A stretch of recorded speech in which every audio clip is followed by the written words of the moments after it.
Hey team, it is time for our sweat devo, and so wanted to share with you a little bit of insight back into our praying over our sweat goals.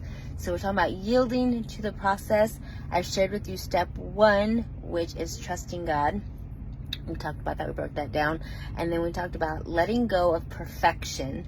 And if you're anything like me, perfection is really hard to let go of because I want control. And I want to know what's going to happen, and that can be hard, especially on our health and fitness journey, because there's only so much we can control, and the one thing we can't control is how fast we see results and the exact results that we see, and so that can be challenging. So today what we're going to talk about is how to celebrate our progress, because when we are yielding to the process, we've got to find ways to celebrate so that we can continue the process. Otherwise, if we do not celebrate our progress, we are going to want to give up. We're going to get frustrated. We're going to get discouraged. And it's just going to be, then it is up to us to use them and put them into action. And then that action is to benefit others. It's to serve other people with those skills. Okay, we're back. I have horrible service here. So we are talking about John 15:16. So God has appointed us and chosen us to bear fruit, and fruit that will last. So the beauty of that is that we're not responsible for the outcomes.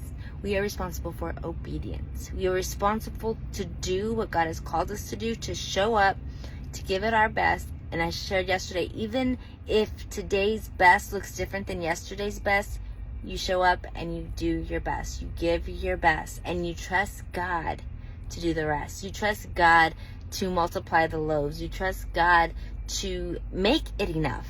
You trust Him with that. You say, this is what I've got, God, and I don't think it's enough. I don't know if it's what people need, but you do that, and you trust Him to take care of the results. You trust Him to take care of who it impacts and how it impacts them.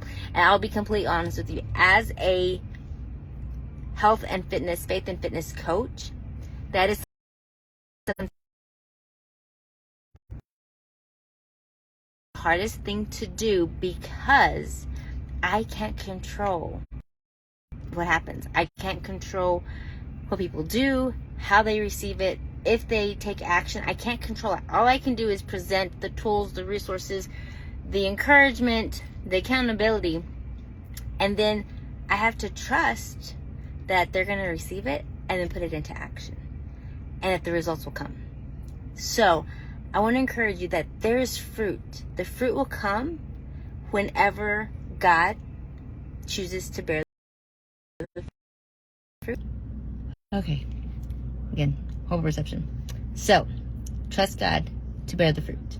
Trust God to work it all out in His timing, and be faithful in showing up and being obedient to whatever He's asking you to do today. Don't worry about tomorrow. You can't control what happened yesterday. But today, what has God put before you today? What is your assignment today? Get in alignment with that. Show up. Get accountable. Plan and prepare.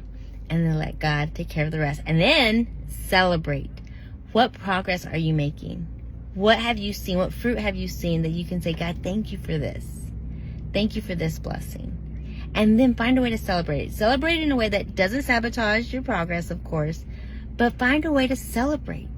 You can celebrate with, anything that encourages you, that reminds you of your success, of your progress.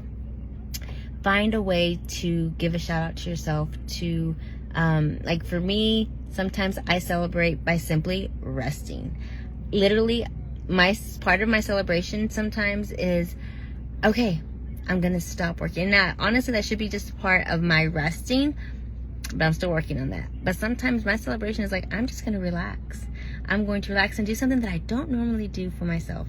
I'm going to have a little bit of fun that I don't normally do, because I'm always so caught up in all of the work that I don't stop and celebrate. So find a way to celebrate. It could be, a manicure, a spa day, a massage, an outfit. It can be any of those things. If that's how you want to celebrate, you get to decide. You get to choose. But you've got to find, what am I celebrating? Why am I celebrating it? And then celebrate. give yourself an opportunity to experience the joy, to embrace it, and to not feel guilty for it, because you're putting in the work. So find a way to celebrate all the effort and let God take care of the rest. So that is how we pray over our sweat goals, y'all. We plan and prepare. We renew our mindset by reconnecting to our why power. We get accountable with ourselves, with God, and with others, and we yield to the process by trusting God, letting go of perfection, and celebrating our progress. And now, as we wrap up praying over our sweat goals, next week we're going to have Spirit Week, and then the following week will be our Sweat Week. So for those of you who are new, Sweat Week is where we invite our friends and family to join us for a 5-day sweat challenge. And I'll give you all the details coming up next week, so you can start inviting, and they'll get 5 days of free training, basically just like we do every week. Well, I guess not every week, but we talk about our sweat goals. How do we simplify by what we do, how we pray over those goals, and then we're going to repeat. So that's what we're going to be doing. Beginning on the 16th will be our 5-day sweat challenge. We do prizes every day, and I'm going to be revamping it a little bit as we move into getting ready for our app launch. That's going to be exciting. So stay tuned for some fun stuff as we transition over to a new way to connect and really just build this community and really help support you more on your journey. If you have any prayer requests, drop them in the comments or message me. I'd love to pray with you. So continue to sweat, pray, repeat, honor God with your body, and I will be connecting with you all very soon. Have a great rest of your weekend and a happy Mother's Day to all of our mamas. Love you so much. Thank you for all that you do and for pouring into yourself so that you can pour